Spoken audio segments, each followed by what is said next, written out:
दोस्तों last video में हमने ये डिस्कस किया था कि हेल्थ इंश्योरेंस जब भी आप परचेज करो तो आपको रिस्टोरेशन बेनिफिट का ध्यान देना है। इन सब के अलावा pre hospitalisation expense, post hospitalisation expense की जो विंडो है वो सबसे ज्यादा आपके पास होनी चाहिए। ऐसे ही मैटरनिटी बेनिफिट उसके अंदर ऐड होना चाहिए। ऐसे ही हमने और भी बहुत सारे पॉइंट्स डिस्कस किए थे, जैसे कि प्री इलनेस डिसीजेस को हमने डिस्कस किया था कि जिसकी विंडो भी बहुत कम होनी चाहिए। यानी मान लीजिए किसी के पास ऑलरेडी कोई प्री एग्जिस्टिंग डिजीज है तो उसके पास कम से कम विंडो होनी चाहिए। तो ऐसे हमने बहुत सारे पॉइंट्स डिस्कस किए थे। यानी जो हमारी पुरानी हेल्थ इंश्योरेंस की वीडियो है उसका मेन टारगेट ये था कि हेल्थ इंश्योरेंस से रिलेटेड जो भी पॉइंट्स है वो सारे आपको समझ आ जाए। लेकिन इस वीडियो में हम ये कंपेयर करेंगे कि बेस्ट हेल्थ इंश्योरेंस कंपनी कौन सी है, यानी आपको कौन सी बेस्ट हेल्थ इंश्योरेंस कंपनी है जहां से आपको हेल्थ इंश्योरेंस परचेज करना चाहिए। अब इस वीडियो के अंदर भी हम 3 ऐसी हेल्थ इंश्योरेंस कंपनीज को डिस्कस करेंगे, यानी 3 ऐसी हेल्थ इंश्योरेंस कंपनीज को हम कंपेयर करेंगे जो आज की डेट में सबसे ज्यादा डिमांड में। इन सब के अलावा अगर आपको हेल्थ इंश्योरेंस के टर्म्स नहीं भी पता तो इस वीडियो में मैं आपको सारे के सारे पॉइंट्स बताऊंगा। जैसे मान लीजिए जब हम वीडियो में कंपैरिजन करेंगे तीनों ही कंपनीज का तो साथ साथ में आपको जो भी पॉइंट आएगा उसका मतलब भी समझाता चला जाए। तो यहां पे सबसे पहले मैं आपको यह बता दूं कि ये जो 3 कंपनीज मैंने उठाई हैं ये हेल्थ इंश्योरेंस की जो फील्ड है उसके अंदर सबसे ज्यादा इन्हीं 3 कंपनीज की डिमांड। यहां पर 3 कंपनीज जो हम कंपेयर करेंगे, सबसे पहले हम कंपेयर करेंगे स्टार इंश्योरेंस को, इसे हम कंपेयर करेंगे टाटा एआईजी के साथ, और इन दोनों को हम कंपेयर करेंगे न्यू इंडिया एश्योरेंस के साथ जो कि एक सरकारी कंपनी। अब अलग अलग फैक्टर्स पर एक एक करके इन तीनों ही कंपनीज को हम डिस्कस करेंगे, इन तीनों ही कंपनीज को हम कंपेयर करेंगे और एक निचोड़ निकालेंगे कि इन तीनों में से कौन सी कंपनी ऐसी है जो बेस्ट है हेल्थ इंश्योरेंस परचेज करने की। पेपर्स तो आपके ठीक है पर कुछ फॉर्मेलिटीज अभी भी ड्यू है। आप एक काम कीजिए, कमिंग फ्राइडे वापस आइए, फिर देखते हैं।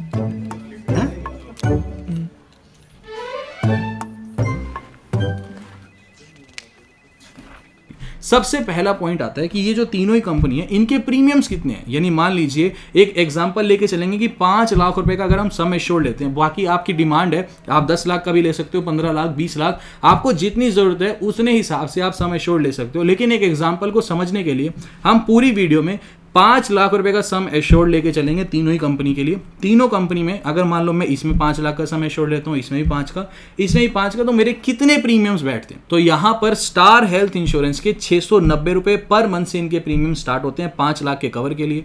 ऐसे टाटा एआईजी के जो 5 लाख रुपए का सम एश्योर्ड है इसके जो प्रीमियम्स है ये स्टार्ट होते हैं 662 रुपए से। और यहां पे जो एनआईए यानी न्यू इंडिया एश्योरेंस, इसके जो प्रीमियम्स है पर मंथ के ये स्टार्ट होते हैं 560 रुपए पर मंथ के हिसाब से। अब यहां पे प्रीमियम्स की अगर हम बात करें तो न्यू इंडिया एश्योरेंस का 5 लाख का अगर आप सम एश्योर्ड लेते हो तो प्रीमियम सबसे कम न्यू इंडिया एश्योरेंस के बैठते हैं। लेकिन प्रीमियम्स कम होना, पिछली वीडियो में भी हमने यही डिस्कस किया था कि अगर किसी कंपनी के प्रीमियम्स कम है तो ये जरूरी नहीं है कि उसके प्लान्स भी बेस्ट हो। तो यहां पे अभी हम स्टार्ट करेंगे और ये डिस्कस करेंगे कि तीनों को एक एक करके कंपेयर करेंगे। प्रीमियम्स को देख के आप ये मत सोचना कि new India assurance best company. उसके बाद जो सेकंड पॉइंट हम यहां पे डिस्कस करेंगे उसे हम बोलते हैं क्लेम सेटलमेंट रेशो। जैसे मान लीजिए कोई भी एक इंश्योरेंस कंपनी है, यहां पे मान लो इसके पास 100 क्लेम्स आए, यानी 100 लोगों ने क्लेम रेस किया। अब इन 100 क्लेम्स में से ये इंश्योरेंस कंपनी कितने क्लेम पास करेगी उसे हम बोलते हैं क्लेम सेटलमेंट रेशो। तो यहां पे क्लेम सेटलमेंट रेशो जितना ज्यादा होता है उतनी ही वो कंपनी अच्छी होती है। तो इस केस में जो स्टार हेल्थ इंश्योरेंस है इसका जो क्लेम सेटलमेंट रेशो है वो है 90%। ऐसे ही जो टाटा एआईजी है इसका क्लेम सेटलमेंट रेशो है 97%। और जो न्यू इंडिया एश्योरेंस है इसका भी क्लेम सेटलमेंट रेशो है 97%। तो इस केस में मैं यहां पे स्टार हेल्थ इंश्योरेंस को कम नंबर देना चाहूंगा क्योंकि इनका क्लेम सेटलमेंट रेशो जो कि सबसे जरूरी चीज होती है वो काफी कम है। यानी मान लो अगर 100 लोग क्लेम रेस कर रहे हैं तो सिर्फ 90 लोगों के ही ये लोग क्लेम पास कर रहे हैं। तो यहां पे ये बहुत जरूरी चीज हो जाती है। बाकी आगे और डिस्कस करते हैं कि स्टार हेल्थ इंश्योरेंस और टाटा एआईजी और न्यू इंडिया एश्योरेंस कैसा परफॉर्म करती है। उसके बाद एक टर्म आती है रूम एक्सपेंस का। तो इस केस में जो स्टार हेल्थ इंश्योरेंस है ये बोलते हैं कि हम आपको सिंगल रूम ही प्रोवाइड करवाएंगे। जैसे कि मान लीजिए जब आप इनकी पॉलिसी परचेज करोगे उसमें मान लो आप चाहते हो कि मैं थोड़ा प्रीमियम कम रखना चाहता हूं और मैं ये चाहता हूं कि मान लीजिए मुझे कभी भी मेडिकल इमरजेंसी की जरूरत पड़े तो मैं एडजस्ट, यानी मैं कंफर्टेबल हूं कि मैं इजीली शेयरिंग रूम में भी अपने आप को शेयर कर सकता हूं। यानी मान लीजिए कोई भी एक हॉस्पिटल है उसमें आपको एक ऐसा रूम मिलता है जहां पे ऑलरेडी 2 पेशेंट्स हैं, तो आपको इस चीज में कोई प्रॉब्लम नहीं है कि तीसरा बेड भी आपको उसी रूम में लग जाए। तो इस केस में होता क्या है कि जो आपके प्रीमियम्स हैं वो थोड़े कम हो जाते हैं। लेकिन अगर मान लो आप ये चाहते हो हो कि आपको in case of medical emergency single और पर्सनल रूम में मिले, तो उस केस में आपके प्रीमियम्स थोड़े से बढ़ जाते हैं। तो यहाँ पे जो स्टार हेल्थ इंश्योरेंस है, ये लोग ये बोलते हैं कि हम अपनी पॉलिसी के अंदर सिर्फ और सिर्फ सिंगल पर्सनल रूम्स का ही ऑप्शन देते हैं। बाकी टाटा AIG ये बोलते हैं कि आप अपनी मर्जी से कोई भी रूम सेलेक्ट कर सकते हो। अगर आपको अपनी पॉलिसी में सिंगल रूम चाहिए तो सिंगल रूम का ऑप्शन सेलेक्ट करो, आपको शेयरिंग रूम्स चाहिए तो आप शेयरिंग रूम का ऑप्शन सेलेक्ट करो। शेयरिंग रूम का अगर आप ऑप्शन सेलेक्ट करोगे तो उसमें आपके जो प्रीमियम्स हैं वो थोड़े से कम हो जाएंगे। बाकी न्यू इंडिया एश्योरेंस ये बोलता है कि आप कोई भी रूम सेलेक्ट कर सकते हो, आप चाहे फर्स्ट क्लास रूम सेलेक्ट करो, पर्सनल रूम सेलेक्ट करो, शेयरिंग रूम सेलेक्ट करो, लेकिन रूम एक्सपेंस जो ज्यादा से ज्यादा एक दिन का आप अवेल कर सकते हो वो 5,000 रुपए का ही अवेल कर सकते हो। उसके बाद कोविड-19 कवरेज की अगर हम बात करें तो चाहे स्टार हेल्थ इंश्योरेंस हो, चाहे टाटा AIG हो या फिर न्यू इंडिया एश्योरेंस हो, तीनों ही ये बोलते हैं कि कोविड का कोई भी वेरिएंट हो, सारे के सारे आपके कवर हैं। उसके बाद एक टर्म आती है रिस्टोरेशन बेनिफिट। अब ये रिस्टोरेशन बेनिफिट मैंने आपको पिछली वीडियो में भी समझाया था। मान लीजिए एक फैमिली है जिसमें ABCDE ये 5 लोग हैं। अभी इस केस में मान लो इनका जो सम एश्योर्ड था वो था 5 लाख रुपए का। अभी इस केस में मान लो सबसे पहले A बीमार हुआ और A का जो टोटल मेडिकल एक्सपेंस आया वो आया 4 लाख रुपए। अब मान लीजिए उसी साल C बीमार हो गया और C का जो टोटल एक्सपेंस आया मेडिकल एक्सपेंस वो आया 3 लाख रुपए। तो इस केस में अगर इनके पास रिस्टोरेशन बेनिफिट है तो इस केस में 4 लाख रुपए प्लस 3 लाख रुपए ये पूरा का पूरा एक्सपेंस इनकी इंश्योरेंस कंपनी पे करेगी। लेकिन अगर मान लो इनके पास रिस्टोरेशन बेनिफिट नहीं था तो इस केस में A के पास मान लीजिए 4 लाख का एक्सपेंस आया, उसके बाद C के पास 3 लाख का एक्सपेंस आया, तो C को सिर्फ 1 लाख रुपए मिलेंगे, 2 लाख रुपए C को अपनी जेब से भरने पड़ेंगे। तो इस केस में रिस्टोरेशन बेनिफिट होना जरूरी। अब रिस्टोरेशन बेनिफिट के अंदर एक और टर्म ये आ जाती है कि मान लो ये 5 लोग थे, पहले A बीमार हुआ, A का टोटल खर्चा आया 4 लाख रुपए। अब दोबारा C बीमार हुआ, अगर मान लो C का खर्चा 3 लाख रुपए आया और A और C दोनों की बीमारी सेम है, तो इस केस में ये लोग बोलते हैं क्योंकि ये रिलेटेड इलनेस है ना, तो इस केस में हम C को सिर्फ 1 लाख रुपए का ही क्लेम देंगे। लेकिन अगर मान लो पहले A बीमार हुआ, A का 4 लाख रुपए खर्चा आया, फिर C बीमार हुआ, C का 3 लाख रुपए खर्चा आया, लेकिन A और C की जो बीमारियां थी अलग अलग थी, तो उस केस में इंश्योरेंस कंपनी ये बोलती है कि हम फिर A को भी पूरा पैसा देंगे और C को भी पूरा पैसा देंगे। यानी इंश्योरेंस कंपनी ये कहना चाहती है कि अगर रिलेटेड सेम इलनेस आ जाती है परिवार के अंदर तब हम पैसा नहीं देंगे, अगर अलग अलग बीमारी आती है तो इस केस में हम दोनों को ही पूरा पैसा देंगे। तो इस केस में स्टार हेल्थ इंश्योरेंस ये बोलता है रिस्टोरेशन बेनिफिट के केस में चाहे परिवार में सेम बीमारी आए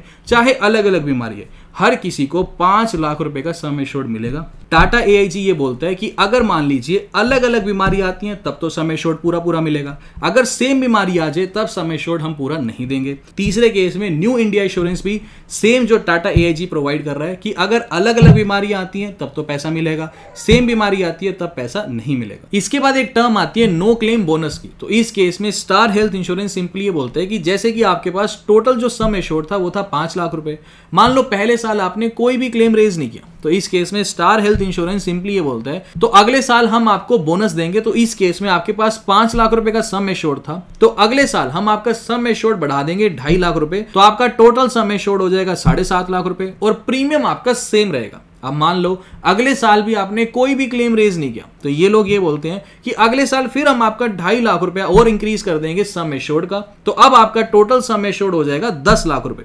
तो इस केस में सम एश्योर्ड आपका बढ़ता जाएगा अगर आप कोई भी क्लेम रेज नहीं करोगे, इसे हम बोलते हैं नो क्लेम बोनस। लेकिन स्टार हेल्थ इंश्योरेंस ये बोलता है कि हम आपका ज्यादा से ज्यादा 5 लाख रुपए तक ही सम एश्योर्ड बढ़ा सकते हैं। यानी मान लीजिए अब आप तीसरे साल भी कोई क्लेम रेज नहीं करते तब भी आपका ज्यादा से ज्यादा सम एश्योर्ड 10 लाख रुपए रहेगा। अब इस केस में एक और कंडीशन ये आती है कि मान लो इन बिटवीन, अब मान लो चौथे साल 5वें साल जब भी आप कोई भी क्लेम रेज करोगे तब आपका जो सम एश्योर्ड है वो 2.5 लाख रुपए कम हो जाएगा, यानी फिर आपका सम एश्योर्ड रह जाएगा 7.5 लाख रुपए। उसके बाद मान लीजिए आप दोबारा कोई क्लेम रेज नहीं करोगे तो दोबारा 10 लाख बढ़ जाएगा। अगर मान लो 7.5 के बाद दोबारा कोई क्लेम रेज करोगे तो दोबारा सम एश्योर्ड 5 लाख पे आ जाएगा। 5 लाख से नीचे नहीं जाएगा क्योंकि 5 लाख रुपए के लिए तो आप प्रीमियम पे कर ही रहे हो। यही सेम सिचुएशन टाटा AIG के केस में भी है, लेकिन न्यू इंडिया एश्योरेंस ये बोलता है कि 5 लाख का सम एश्योर्ड था, कोई क्लेम रेज नहीं किया, तो इस केस में हम सिर्फ 1,25,000 रुपए का ही सम एश्योर्ड इंक्रीज करेंगे। ऐसे ही उसके बाद अगले साल भी कोई क्लेम अगर रेज नहीं किया तो दोबारा हम 1,25,000 रुपए का सम एश्योर्ड इंक्रीज कर देंगे। तो इस केस में न्यू इंडिया एश्योरेंस ये बोलते हैं कि ज्यादा से ज्यादा हम सिर्फ 2.5 लाख रुपए का ही सम एश्योर्ड इंक्रीज कर सकते हैं। उसके बाद जैसा कि अभी तक हमने डिस्कस किया था कि कैशलेस हॉस्पिटल का बहुत बड़ा एडवांटेज होता है, तो इस केस में जो स्टार हेल्थ इंश्योरेंस है इसके टोटल पैन इंडिया 11,000 से भी ज्यादा हॉस्पिटल्स हैं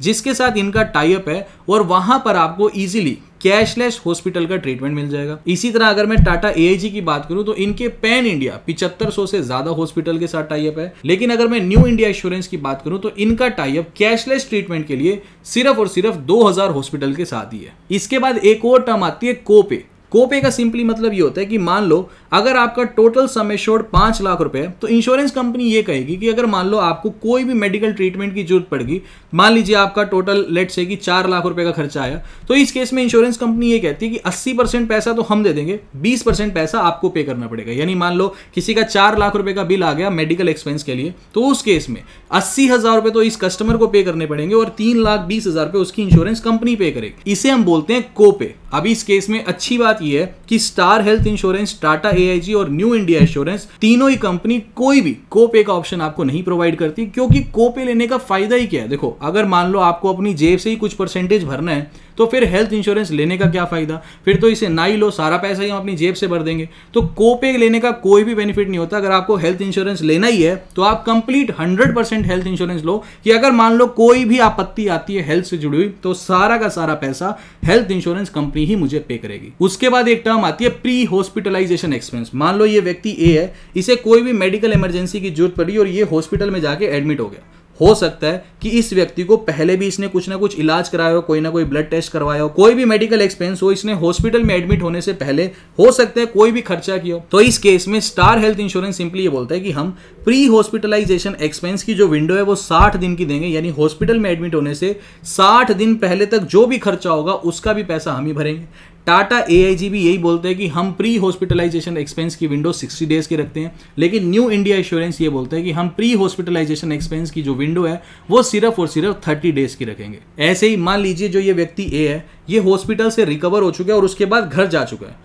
हो सकता है घर जाने के बाद भी इसके कुछ मेडिकल के खर्चे हों, तो इसे हम बोलते हैं पोस्ट हॉस्पिटलाइजेशन एक्सपेंस। तो इस केस में स्टार हेल्थ इंश्योरेंस सिंपली ये बोलता है कि पोस्ट हॉस्पिटलाइजेशन एक्सपेंस की जो विंडो है वो हम 90 डेज की रखेंगे। टाटा एआईजी भी पोस्ट हॉस्पिटलाइजेशन एक्सपेंस की विंडो 90 डेज की रखता है, लेकिन न्यू इंडिया एश्योरेंस सिर्फ 60 डेज की आपको विंडो प्रोवाइड करता है पोस्ट हॉस्पिटलाइजेशन एक्सपेंस की। अब इस केस में आपको यही देखना है कि जो भी insurance company pre hospitalisation expense और पोस्ट हॉस्पिटलाइजेशन एक्सपेंस की जो विंडो है जो सबसे ज्यादा प्रोवाइड करेगी वही इंश्योरेंस कंपनी ज्यादा बेटर होती है। उसके बाद एक सबसे जरूरी चीज ये आती है कि प्री एग्जिस्टिंग डिजीजेस। मान लीजिए जैसे आज की डेट में भारत में सबसे कॉमन है शुगर, बीपी, ऐसी बीमारियां बहुत कॉमन।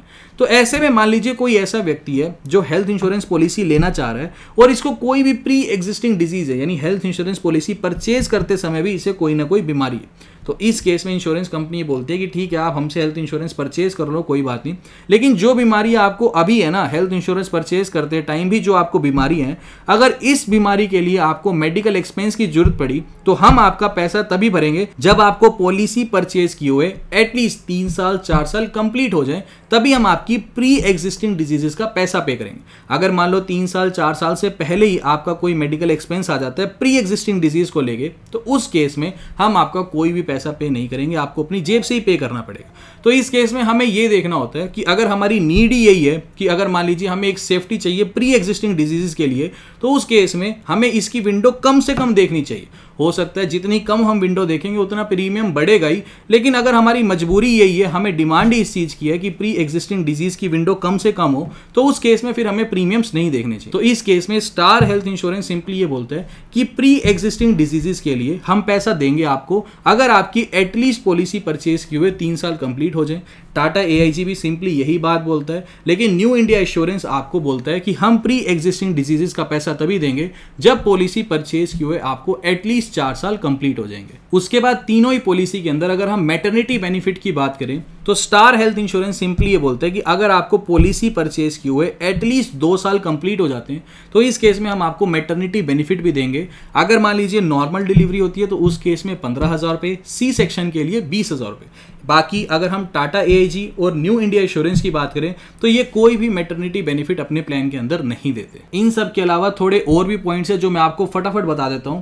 यहां पे अगर हम फ्री हेल्थ चेकअप की बात करें तो यहां पे स्टार हेल्थ इंश्योरेंस सिंपली ये बोलता है कि हम आपको फ्री हेल्थ चेकअप देंगे अगर मान लीजिए आपने कोई भी क्लेम रेज नहीं किया। मान लीजिए 1 साल आपने कोई भी क्लेम रेज नहीं किया तो उस केस में हम आपको फ्री चेकअप की फैसिलिटी प्रोवाइड करवा देंगे ज़्यादा से ज़्यादा उसकी कॉस्ट होनी चाहिए 2000 रुपये। लेकिन अगर मान लीजिए टाटा AIG की बात करें तो ये लोग ये बोलते हैं कि अगर मान लीजिए आपने 2 साल लगातार कोई भी क्लेम रेज नहीं किया तो उस केस में फिर हम आपको एक फ्री बॉडी चेकअप दे देंगे, ज़्यादा से ज़्यादा आप यूज़ कर सकते हो 3000 रुपये। और ऐसे ही न्यू इंडिया एश्योरेंस सिंपली ये बोलते हैं कि अगर आपने 3 साल कोई भी क्लेम रेज नहीं किया तो हम आपको फिर एक फ्री चेकअप की फैसिलिटी प्रोवाइड करवा देंगे। अब इन सब के अलावा जैसा कि अभी तक हमने पीछे डिस्कस किया था नो क्लेम बोनस को, एक टर्म होती है डिस्काउंट ऑन रिन्यूअल। यानी अगर मान लीजिए आप पूरे साल फिट रहते हो और आपने कोई भी क्लेम रेज नहीं किया तो उस केस में जब आप अपनी पॉलिसी को रिन्यू करते हो तब आपको नो क्लेम बोनस तो मिलता ही है। यानी जैसे हमने पीछे डिस्कस किया था कि 5 लाख का सम एश्योर्ड था तो आपका 2.5 लाख का सम एश्योर्ड और बढ़ गया था। लेकिन जो आपका प्रीमियम था उस पे भी आपको 10% का डिस्काउंट देता है यहाँ पे स्टार हेल्थ इंश्योरेंस। लेकिन टाटा AIG और न्यू इंडिया एश्योरेंस आपको कोई भी डिस्काउंट नहीं देते, यानी डिस्काउंट ऑन रिन्यूअल 0 है। लेकिन नो क्लेम बोनस में आपको ये लोग आपका सम एश्योर्ड जरूर बढ़ा देते हैं। बाकी अब मैंने यहाँ पे आपके सारे ही पॉइंट्स कवर कर दिए, जो भी इंपॉर्टेंट पॉइंट्स थे। बाकी आपको डिसाइड करना है कि आपकी नीड के हिसाब से कौन सी हेल्थ पॉलिसी बेस्ट है। अभी के लिए दोस्तों this is the end of the video. Thanks for listening and thank you.